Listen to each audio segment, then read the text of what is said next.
Hello friends, स्वागत है एक और नई वीडियो में जिसमें हम आज बात करेंगे स्टॉक मार्केट क्या होता है और स्टॉक मार्केट में लिस्टिंग शेयर्स की कैसे होती है और उसको ट्रेड करने के लिए किस किस तरीके के ट्रेडर्स मार्केट में अवेलेबल होते हैं। तो आज हम इस टॉपिक पे बात करेंगे। ठीक है, चलिए हम स्टार्ट करते हैं कि स्टॉक मार्केट क्या होता है। स्टॉक मार्केट एक ऐसी जगह है जहां पर बहुत सारी कंपनीज अपने अपने स्टॉक्स को लिस्ट कराती हैं। लिस्ट कराने के बाद में उन स्टॉक्स की ट्रेडिंग यानी कि खरीदा और उन्हें बेचा जाता है, या इन्वेस्टिंग पर्पज से और ट्रेडिंग पर्पज से, दोनों ही पर्पज से। तो स्टॉक मार्केट में स्टॉक्स की ट्रेडिंग कैसे होती है, कंपनीज क्यों स्टॉक मार्केट में अपने शेयर्स को लेके आती है, इसके बारे में मैं आपको भी अब बताने जा रहा हूं। जब भी कोई भी कंपनी स्टार्ट होती है वो बहुत छोटे से लेवल से स्टार्ट होती है। सारी कंपनीज बहुत बड़े बड़े लेवल से स्टार्ट नहीं होती हैं। जो कंपनी छोटे लेवल से स्टार्ट होती है, सपोज करिए कोई भी कंपनी है, वो XYZ सिटी में उसने एक छोटा सा अपना एक बिजनेस स्टार्ट किया।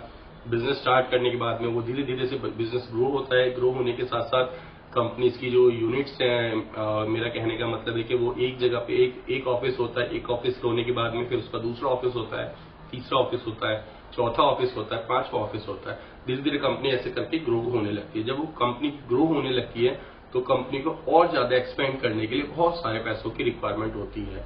तो कंपनी के ओनर्स क्या करते हैं कि उन पैसों की रिक्वायरमेंट को फुलफिल करने के लिए वो अपने स्टॉक को लिस्ट करते हैं। लिस्ट कराने का तरीका क्या होता है, हमारी जैसे कि आप जानते हैं RBI बैंक सारे बैंक्स को रूल करता है, सारे गाइडलाइंस बना के सारे बैंकों को डिस्ट्रीब्यूट करता है, जिसके अकॉर्डिंगली बैंक्स काम करते हैं। तो सेम वे में एक होता है सेबी, जो स्टॉक मार्केट में सारी कंपनीज के स्टॉक्स जो कंपनीज लिस्टेड होती हैं उनके लिए रूल रेगुलेशंस बनाता है, उनको फॉलो करता है और स्टॉक मार्केट्स के जो ट्रेड करने वाले लोग हैं उनकी क्या कहते हैं, उनको एक सही प्लेटफॉर्म देता है जिससे कि बहुत सारे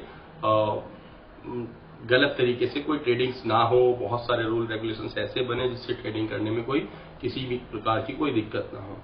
तो इसी तरीके से जब भी कोई नई कंपनी लिस्ट होने जाती है तो सबसे पहले वो सेबी के पास जाती है। सेबी के पास जाकर के वो अपना एक प्रपोजल देती है, सेबी उसको रीड आउट करता है, उसके बाद अपनी फॉर्मेलिटीज पूरी कराता है, उसके बाद वो कंपनीज लिस्ट होती हैं। अब लिस्ट कैसे होती है, लिस्ट करने के लिए सबसे पहले शेयर मार्केट में जो शेयर आता है वो प्राइमरी मार्केट में आता है। एक होता है प्राइमरी मार्केट और एक होता है सेकेंडरी मार्केट। जब भी कंपनी कोई पहली बार लिस्ट होती है वो प्राइमरी मार्केट में लिस्ट होती है। लिस्ट होने के बाद में फिर वो उसके बाद सेकेंडरी मार्केट में जाती है। हम जब भी ट्रेड करते हैं हम सारे ज्यादातर ट्रेड्स सेकेंडरी मार्केट में करते हैं। तो प्राइमरी मार्केट में क्या होता है, प्राइमरी मार्केट में सबसे पहले जो ट्रेडिंग होती है वो IPO के थ्रू होती है। कोई भी कंपनी सबसे पहले लिस्ट होती है तो वो अपने शेयर्स को IPO के थ्रू मार्केट में लेके आती है। और IPO में जब भी कंपनी मार्केट में अपने शेयर्स को लेके आती है तो वो उनको IPO के थ्रू मार्केट में लिस्ट कराती है। लिस्ट कराने के बाद में फिर वो सेकेंडरी मार्केट में जाते हैं। ठीक है, तो लिस्ट क्यों कराती है कंपनी लिस्ट इसलिए कराती है कि जब भी कोई कंपनीज है वो एक सिटी से दूसरी सिटी या अपनी कंपनी को बहुत बड़े लेवल पे लेके जाना चाहती है तो उसको बहुत सारे फंड्स की रिक्वायरमेंट होती है। कोई भी एक छोटी सी कंपनी अगर कोई भी है या अच्छे साइज की भी कंपनी है तो उसके पास इतना पैसा नहीं होता कि अपनी कंपनी को पूरे नेशनल लेवल पे अपनी कंपनी को लेके जा सके। तो इसलिए वो फंड्स रेजिंग के थ्रू अपने शेयर्स को IPO के थ्रू मार्केट में लेके आती है और फिर वो उस पब्लिक से पैसा रेज करती है जिसके अगेंस्ट में वो उनको स्टॉक्स देती है। तो ये होता है स्टॉक मार्केट में आने का तरीका कि स्टॉक मार्केट में स्टॉक्स कैसे लिस्ट होते हैं। अब मैं आपको आगे बताऊंगा कि स्टॉक मार्केट में जो ट्रेडिंग होती है वो ट्रेडिंग करने के लिए किस किस तरीके के ट्रेडर्स मार्केट में होते हैं। तो सबसे पहले हम बात करते हैं इन्वेस्टिंग पे।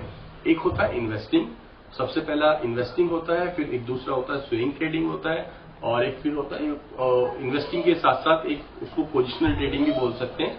एक होता है स्विंग ट्रेडिंग और एक होता है इंट्राडे ट्रेडिंग। तो मैं आपको ये तीनों ही चीजें आपको ब्रीफ कर देता हूँ। बहुत ज्यादा इसके बारे में बात नहीं कर पाएंगे क्योंकि वीडियो बहुत ज्यादा लंबा हो जाएगा। तो मैं आपको छोटा छोटा इसमें ब्रीफ कर दूंगा और आगे जाकर के इन पर्टिकुलर टॉपिक्स पे एक डिटेल्स में वीडियोज में आपको बना के दूंगा। तो सबसे पहले हम बात करते हैं इन्वेस्टिंग पे। इन्वेस्टिंग क्या होती है, इन्वेस्टिंग जो होती है, इन्वेस्टिंग जब भी कोई पर्टिकुलर बंदा कोई भी स्टॉक्स मार्केट में परचेज करता है शेयर मार्केट से, वो परचेज करने के बाद उसका अगर कोई होरिजन लॉन्ग टर्म का होता है, इन्वेस्टिंग का जो पर्पज होता है वो लॉन्ग टर्म होरिजन होता है, जैसे कि 5 साल, 10 साल, 15 साल, 20 साल, वो किसी पर्टिकुलर कंपनी के इनिशियल स्टेज में या कभी भी स्टॉक्स परचेज कर लेता है और 5 साल, 10 साल, 15 साल या 20 साल तक वेट करता है, जो कि उसकी एनालिसिस के अकॉर्डिंग वो डिसीजन लेता है। अगर किसी भी पर्टिकुलर को ये लगता है कि ये स्टॉक आज की डेट में अगर 50 रुपीज का है और 5 साल 10 साल या 15 या 20 साल बाद ये मल्टीपल्स में हो जाएगा, 500 या 1000 में पहुंच जाएगा, अगर उसके फंडामेंटल्स उसको अच्छे लगते हैं तो वो उस बिहाफ पे एनालिसिस करता है कि 5 या 10 साल बाद बहुत बड़ी कंपनी बन जाएगी, उस टाइम पे उसका पैसा मल्टीपल्स में ग्रो करेगा। तो इस पर्पज के लिए लोग इन्वेस्टिंग करते हैं। सबसे जो लॉन्ग टर्म के लिए की जाती है इन्वेस्टमेंट, वो इन्वेस्टिंग होती है। उसके बाद हम बात करते हैं कि स्विंग ट्रेडिंग की। स्विंग ट्रेडिंग क्या होती है? स्विंग ट्रेडिंग में जो टाइम होरिजन है वो बायर का कम होता है, बायर या सेलर का। उसमें एक पर्टिकुलर टाइम के लिए शॉर्ट टर्म, उसको आप शॉर्ट टर्म ट्रेडिंग भी बोल सकते हैं, उसका टाइम होरिजन हो सकता है। सपोज करिए स्टॉक का प्राइस आज 100 रुपीज है और अब मेरे को लगता है कि वो स्टॉक 2 दिन 4 दिन 5 दिन 10 दिन 15 दिन या 1 महीने में वो 120 या 115 रुपए पे चला जाएगा। तो उसको उस स्विंग को मैं कवर करने के लिए मैं उसकी स्टॉक की परचेजिंग करूंगा और अपने टारगेट के आने का वेट करूंगा। तो ये जो छोटा छोटा टारगेट होता है वो 2 दिन में, 4 दिन में, 5 दिन में या 10 दिन में भी आ सकता है। तो वो उसको बोलते हैं स्विंग ट्रेडिंग।